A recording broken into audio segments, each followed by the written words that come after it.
Hello guys, and welcome to another quick tutorial from Vintage Radar. Today I'm going to show you how to set on and off the DST function on your Casio Royale model number AE-1200WH module 3299. So guys, what you want to do is to press and hold the adjust button. You are going to hear a small beep.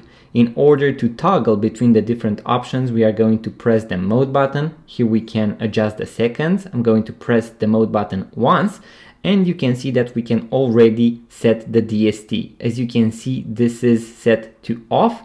If I press the button on the right, you can see that it's now going to be on, and you can see that the hour has already adjusted to daylight saving time.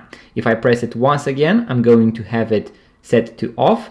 And if I want to leave it off and I want to end the process, all I need to do is to press the adjust button and you are done.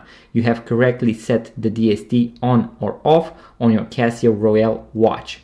If you found value from this video guys, make sure to give it a thumbs up, subscribe to this YouTube channel. I'm also going to make a full guide on all the functions and features, including the world time, the chrono function, and also the alarms on this module. So make sure to check it out, link in the description box below guys. And once again, if you are into watches, vintage watches, watch tutorials and watch reviews, make sure to subscribe to this YouTube channel guys, and I'm going to see you on the next video.